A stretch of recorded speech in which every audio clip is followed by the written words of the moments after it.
ষষ্ঠ শ্রেণীর বন্ধুরা, আজ তোমাদের শোনাবো চিত্রগ্রীবের কথা। রঙিন গ্রীবা যার তাকে বলে চিত্রগ্রীব। ধনগোপাল মুখোপাধ্যায় তার পোষা পায়রা চিত্রগ্রীবকে নিয়ে এই গল্পটি লিখেছেন। গল্পের চিত্ররূপ দিয়েছেন যুধাজিৎ সেনগুপ্ত। চলো তবে শুরু করা যাক। আমার এক বন্ধুর নাম ছিল করি। সে একটি হাতি। অপর বন্ধুর নাম ছিল চিত্রগ্রীব। সে একটি পায়রা। চিত্রিত বা রঙিন গ্রীবা যার তাকেই বলে চিত্রগ্রীব। প্রথমেই চিত্রগ্রীবের মা বাপের কথা বলি শোনো। তার বাপ ছিল এক গেরোবাজ। সে বিয়ে করেছিল তখনকার এক সেরা সুন্দরী পায়রাকে। এক পুরানো বনেদি হর করা বংশের সেই সুন্দরীর জন্ম। চিত্রগ্রীবকে জগতে আনবার জন্য কবে ঠোঁট দিয়ে ডিমের খোলা ভেঙে ফেলতে হবে সে কথা তার মায়ের অজানা নয়। বাপ পাখি যদিও সকাল থেকে সন্ধ্যার আগে পর্যন্ত প্রতিদিন ডিমে তা দেয়, তবুও সে বোঝে না কখন তার বাচ্চা জন্মাবে। মা পাখি ছাড়া আর কেউ সে খবর পায় না। আমরা এখনো বুঝি না কি রকম সেই বেতার খবর, যার দ্বারা সে বুঝতে পারে যে ডিমের খোলার মধ্যেকার হলদে আর সাদা জিনিস পাখির ছানায় পরিণত হয়েছে। সে আরও জানে কেমন করে ঠিক জায়গায় ঠোকর দিতে হবে, যাতে করে ডিমের খোলাটি ভেঙে যাবে, অথচ বাচ্চার কিছুমাত্র ক্ষতি হবে না। আমার কাছে এ এক অলৌকিক ব্যাপার। পাখির জগতে দুটি মধুর দৃশ্য আছে। প্রথম, মা যখন ডিম ভেঙে তার বাচ্চাকে প্রকাশ করে। দ্বিতীয়, যখন সে তাকে ডানা দিয়ে জড়িয়ে থাকে আর ঠোঁটে ঠোঁট দিয়ে খাওয়ায়। বাপ মা দুজনেই চিত্রগ্রীবকে পরম স্নেহে জড়িয়ে থাকত। মানুষের শিশুকে কোলে পিঠে নিয়ে আদর করলে যা ফল, বাপ মায়ের পাখার বেষ্টনে চিত্রগ্রীবেরও তাই হয়েছিল। অসহায় শিশুর দ্বারা গরমে থাকে, আরাম পায়। বেশ মনে পড়ে, জন্মের দ্বিতীয় দিন থেকে যখনই বাপ মার মধ্যে একজন কেউ খোপের মধ্যে উড়ে আসত, তখন কেমন করে বাচ্চার ঠোঁট দুখানা আপনা আপনি ফাঁক হয়ে যেত, আর তার লাল টুকটুকে দেহ হাঁপড়ের মতো ফেপে ফুলে উঠত।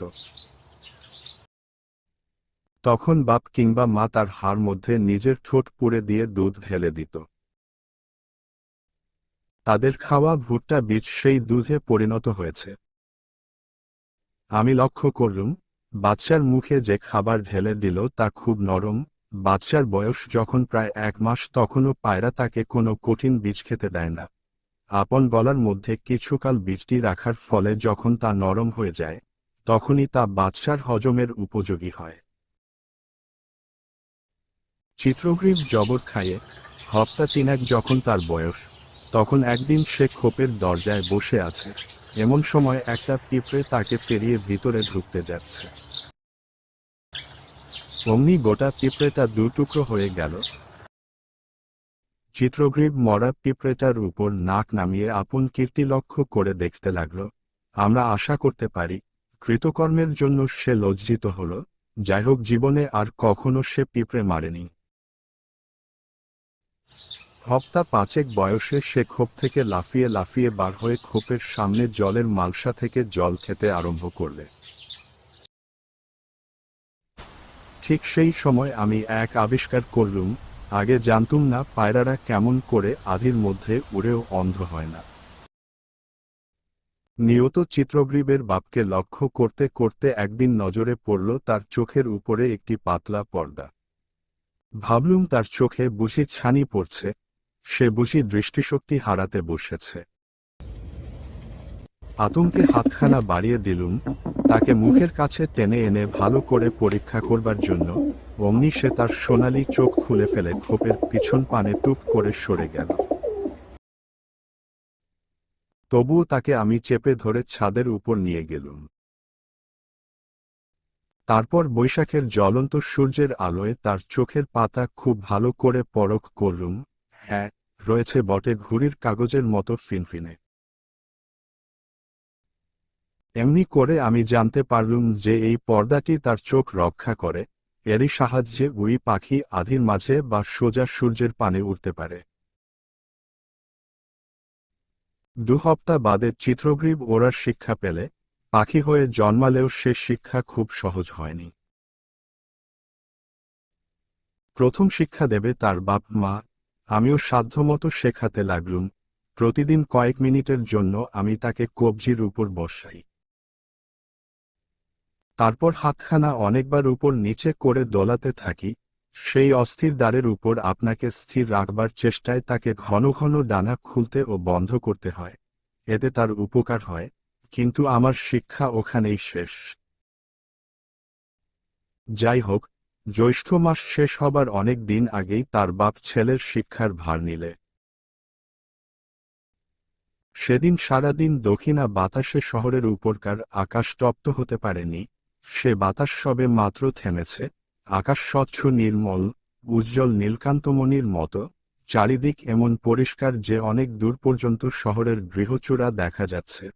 আরো দূরে মাঠ, বাগান, শস্যক্ষেত্র নজরে পড়েছে। বেলা প্রায় 3টের সময় চিত্রগ্রীব ছাতের পাকা পাঁচিলের উপর রোদ পোহাচ্ছিল। বাপ উড়ে বেড়াচ্ছিল, নেমে এসে ঠিক তার পাশে এসে বসল।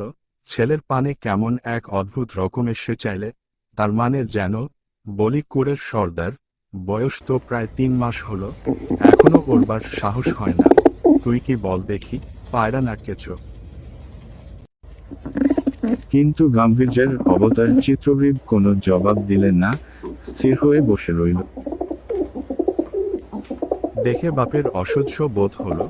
সে পায়রার ভাষায় বক বক কুম করে ছেলেকে ভর্ৎসনা করতে লাগল। বকুনি এড়াবার জন্য চিত্রগ্রীব যতই সরে বসে, বাপু ততই এগিয়ে যায় ডানার ঝাপট দিয়ে। বক বকানিও থামে না। চিত্রগ্রীব কেবল ঈশ্বরের সরে বসতে লাগলো। বুড়ো কিন্তু তাতে নিরস্ত হলো না। সে ও তার সঙ্গে লেগেই রইল। বকুনির মাত্রাও বেড়ে গেল। ছেলেকে ঠেলতে ঠেলতে পাঁচিলের শেষ প্রান্তে এমন জায়গায় উপস্থিত করলে যে উপর থেকে গড়িয়ে পড়া ছাড়া তার আর কোনো উপায় রইল না। চিত্রগ্রীবের পা ফসকে গেল। 8 ফুট পড়তে না পড়তেই সে তার ডানা মেলে উড়তে শুরু করলে। সকলের পক্ষেই কি আনন্দের কথা, তার মা নিচে জলে ডুব দিয়ে বৈকালের প্রসাধন সম্পন্ন করছিল। ব্যাপার দেখে সিঁড়ি দিয়ে উঠে এসে ছেলের সঙ্গে উঠতে শুরু করলে। ছাতের উপর অন্তত মিনিট 10 চক্রাকারে উড়ে তারা নেমে এলো। ছাদে পৌঁছে মা দস্তুরমাফিক ডানা গুটিয়ে স্থির হয়ে বসল।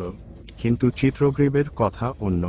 ছোট ছেলে ঠান্ডা গভীর জলে গিয়ে পড়লে যেমন ভয় পায়, তারও তেমনি অবস্থা। তার সারা দেহ কাঁপছে। নেমে এসেও ছাতের উপর পা পাততে পারছে না।